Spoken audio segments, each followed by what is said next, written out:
Welcome to Deal's History Part 5. In this production I'm going to take you around various parts of Deal and put across some of the things that happened around the town, and try to explain what the town of Deal was like. Also, we'll have a short trip back over 100 years ago in those days of yore. Pictures will pass by randomly and won't be in conjunction with the story being told, as many pictures are required for a production and many of the era I will be talking about do not exist, and many I have used in previous productions, of which I didn't want to repeat for lack of interest. However, that being apart, I hope you enjoy watching. Turning our clock back to the 1940s, we start our journey in Sandown Road, where my father owned a piece of land just to the south of Elga's fish factory. This land was struck by a bomb during the war on Friday, September the 1st, 1944, in the early hours of the morning, when heavy shelling was going on from both sides of the channel. At this period my grantor, Bob Skardon, resided here, and many years before it was used as a laundry, taking in the naval washing from the barracks. However, on this particular morning the property here was hit by a missile and destroyed. It was recorded that at the time mentioned, the time on a drum with the inscription Skardon's North Deal Band, which was seen frequently in the streets of Deal at Christmas in days of peace, was salvaged from a shed on the opposite side of the road. The drum, being slightly damaged, was returned to Robert Skardon and continued to grace the streets after the war. The instruments were presented by my father to the museum in St George's Road, where they can now be seen. Several shells fell on this day, and many properties suffered damage. Although casualties were light, Deal House was badly damaged when one fell at the top of Clan William Road. A shell fell at the rear of the Antwerp Hotel, almost on the same spot where a bomb wrecked the Old Victory during the early part of the war. Cat's Restaurant in Market Street received a direct hit in the centre of the building, causing severe destruction. Another fell at 48 Sandown Road, where Mrs. White lived, and who was lucky at the time in a shelter, although her house and those either side of her were destroyed. Another shell fell in the field by the gasworks, causing damage to number 4 Westfield cottages. Turning the clock back to the turn of the century, Skardon's land in Sandown Road, when I was a young un, had in its grounds half a boat, upturned and made into a shed. It is written that Robert Skardon had a lugger built, which was stationed at the top of Enfield Road, and on a day whilst he was out in the country on his fish round, the new vessel, which had not yet been afloat, was manned by her crew and took afloat. She made headway to the South Foreland, where she was seen to be pursuing unlawful activities. The Coast Guard sent some men out to find Bob Skardon and warn him that the customs at Dover had seen his lugger pursuing contraband off St Margaret's Bay, and to return home immediately. Bob was found, forewarned, and returning to the beach just after the excise men arrived. His lugger was impounded and hauled up the beach, where she was sawn into 2 halves, a common practice if you were caught smuggling. Half of this lugger was turned into a shed and located on his land in Sandown Road. That was the last of Bob Skardon's lugger, named the Straightforward, a very expensive episode, and still in the grounds of Sandown Road when I was a young un.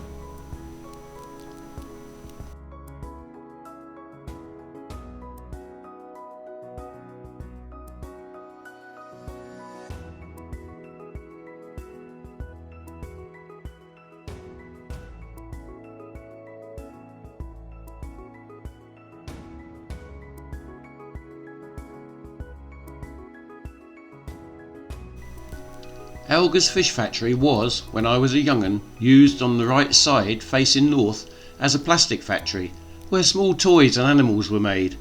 There were always plenty of seconds to pick up, which they used to discard into the old salting pits. On the opposite side of the road the buildings were used as an ironworks, with much work and machinery and lots going on there. The evacuation of Dunkirk saw several boats from Deal rendering their services. These were the motorboats owned by Harry Meekins, who sent 2 boats, the Lady Hague and Lady Beatty, George Riley's boat, the Gypsy King, Freddie Upton's boat, the Rose Marie, Robert's boat, the Golden Spray. She was disabled when the wash from a destroyer swamped her. The motorboat Moss Rose belonging to Adams, and the Britannic, H&J Budd's boat, were reported missing. Harry Meakin's boat, the Lady Hague, took heavy damage to her hull, and the engine was put out of commission. Of the 10 boats that left Dill Beach, 3 went missing and were lost. 2 of the ship's lifeboats from the Dunbar Castle that was wrecked on the Goodwin Sands also took part in the evacuation. Harry Brown, a well-known boatman of later years and also coxswain of the Walmer lifeboat for a considerable period, being 20 years old at this time of conflict, along with 2 of his pals, Alf Betts and Fred Hook, volunteered to help at Dunkirk, and Harry Brown was mentioned for his part in saving many soldiers.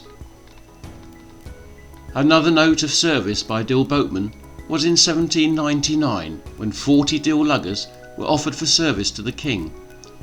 5,000 troops were embarked from Dill Beach and carried to Helder across the North Sea in appalling weather conditions, and landed without any mishap.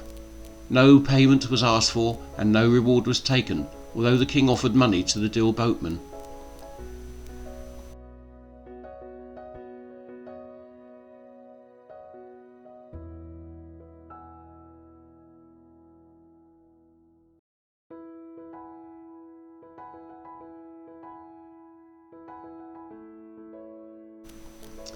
Returning to 1940 and the war years, Dill Castle took a direct hit in October by a bomb which destroyed the east side of the castle.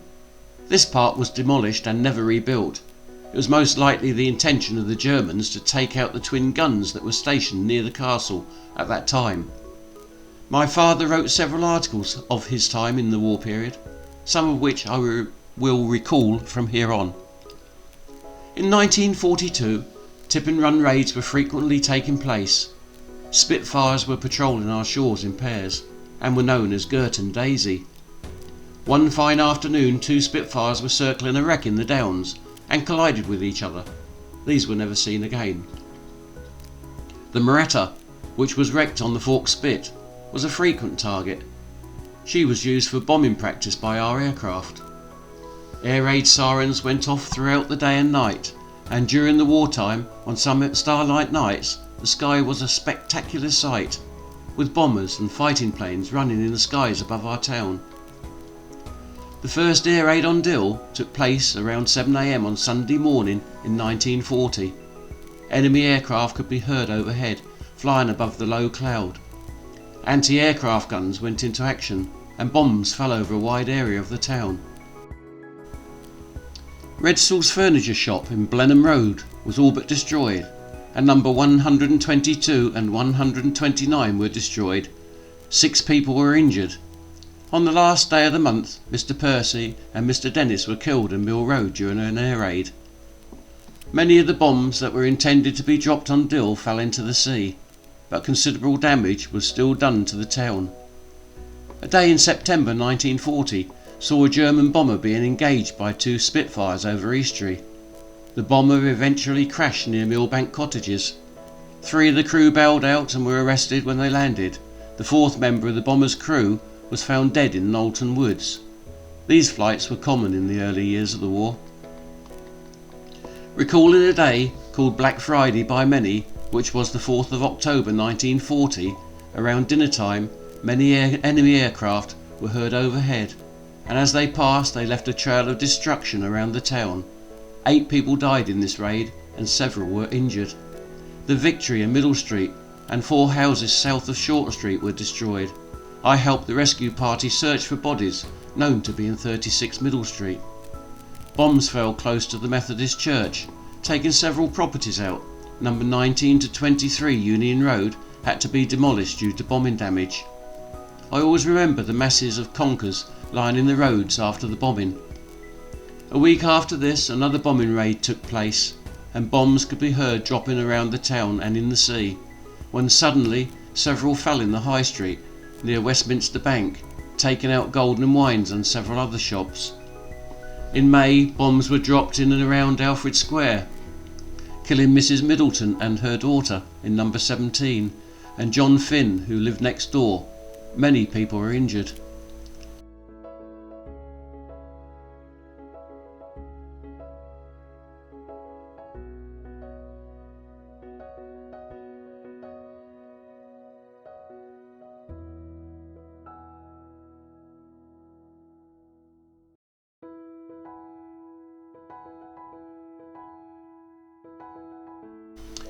Turning our clocks back over 100 years, we resume a walk around Deal as it was in those long lost days.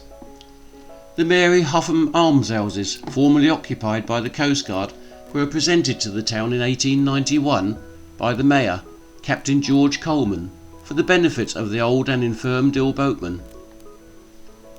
At the junction of the High Street and College Road, facing Alfred Square, is the Caxton Seaside Home, known as Lloyd Memorial, in recognition of donations made by the family of Mr. Edward Lloyd.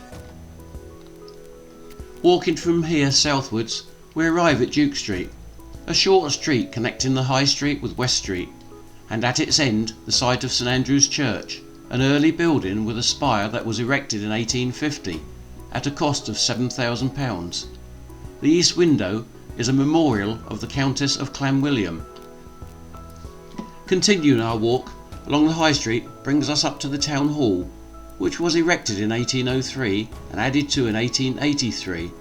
It did at this period contain a collection of Roman glass pottery found at Walmer in 1901, portraits of William III and William IV, along with other local celebrities. Deal's first charter was granted in 1699. At the corner of the hall is a fountain presented in 1875 by Earl Granville. A few yards away from here, separated by St George's Place, is St George the Martyr, a Queen Anne style building erected in 1715. Arriving at Stanhope Road, just off the High Street, stands the General Post Office, a Flemish looking red brick building with a checkered gable. Adjoining this building is the Winter Gardens Theatre, where entertainments and theatrical events take place, now known as the Astor. Just to the south of Stanhope Road is the Charter Institute, where residents and visitors can take recreation. Within this building are well-furnished reading rooms, a billiard room, a lending library and baths. Admission was available for a small fee. Here, along at 51A High Street, was a miniature rifle range open to all visitors. The Deal Potteries, near the level crossing, which lie at the rear of now where Hutchins Timber Yard stands, used to be open to visitors every Thursday afternoon from 2 till 5 p.m. Arriving back along the seafront, here is the Prince of Wales Terrace, which was then mostly boarding houses, and the South Eastern Hotel, which belonged to Southern Railway Company, containing about 70 bedrooms, most of which look seaward, a large restaurant and many public rooms. Originally, the site of the Prince of Wales Terrace and adjoining roads was occupied by the large and important naval yard from the time of Elizabeth down to 1864. Around hereabouts, Perkin Warbeck's men landed in 1495, but were captured by the highly trained bands from Sandwich. Their bodies were hung on gibbets as a warning to others.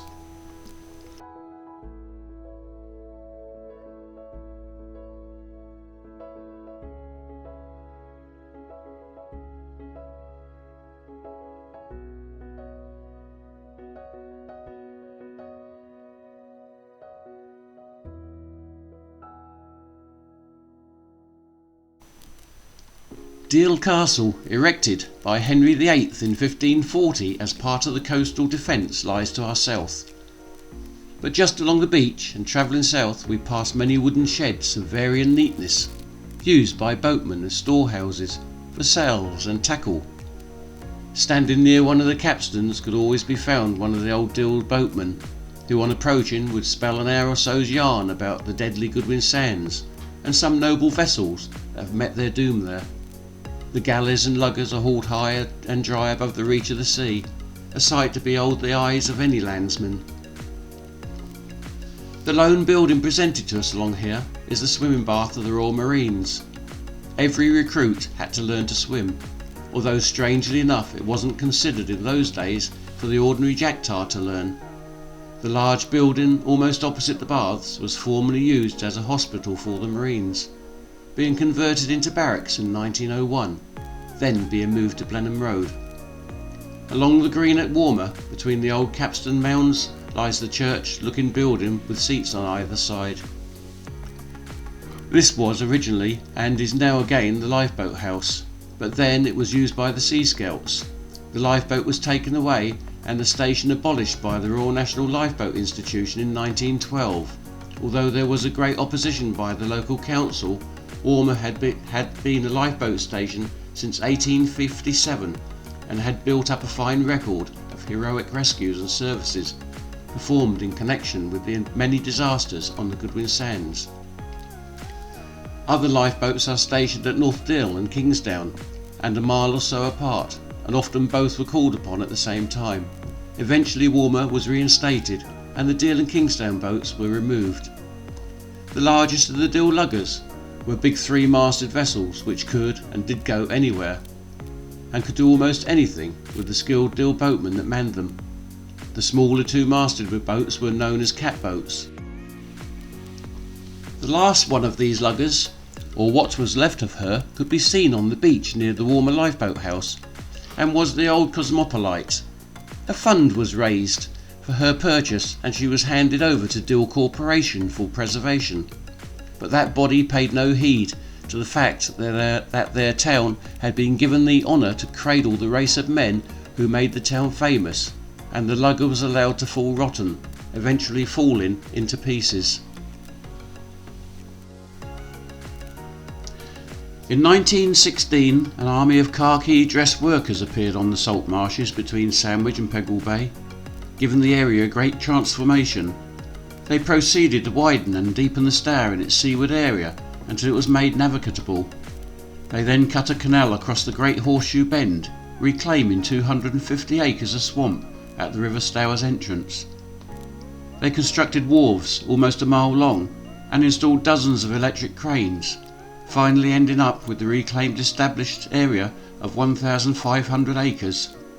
They had created the new mystery port of Richborough, of which much was still left, including the railway track, when I was a youngster. 6 months after its commencement, a regular cross-channel service of barges came from Richborough. Richborough, facing Calais, and within just a few hours steaming, became a great naval centre during the war.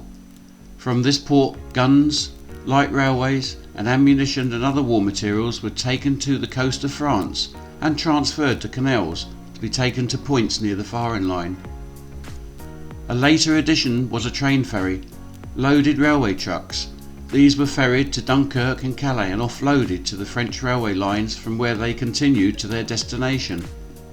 A special bridge was built for this purpose on the Stour and was raised and lowered according to the rise and fall of the tide. Each vessel loading at Richborough could carry 54 ordinary 10-ton railway trucks, with loading and refuelling all completed within 20 minutes.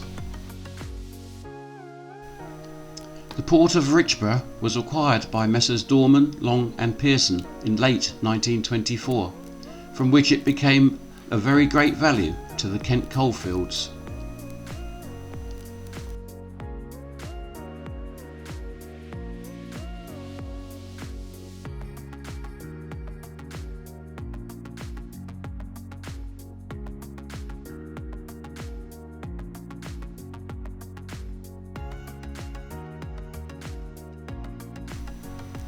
Returning to Deal, one of the worst raids was in August 1942, when 8 enemy bombers approached the town at a very low altitude, with their cannon firing as they passed overhead. Several people were injured and died, and the railway bridge in London Road was severely damaged and put out of action. Bombs struck College Road, destroying 117, 40 and 64 and number 66, killing several of the inhabitants when the properties collapsed on them. More bombs fell in Albert Road, Queen Street and St Leonard's Road. The roof of the Odeon was ripped off and part of the gasworks in Cannon Street was damaged. Swafield's Laundry received quite a bit of damage, and properties in College Road near Ark Lane were destroyed. Near the end of the summer of 1944, the Germans concentrated their long-range guns on the shipping running through the Downs. Many of these shells could be seen landing in the sea near their targets, and many fell on the shorefront of the town, doing much damage. Shelling ceased when the garrisons at Calais surrendered on the morning of September the 30th.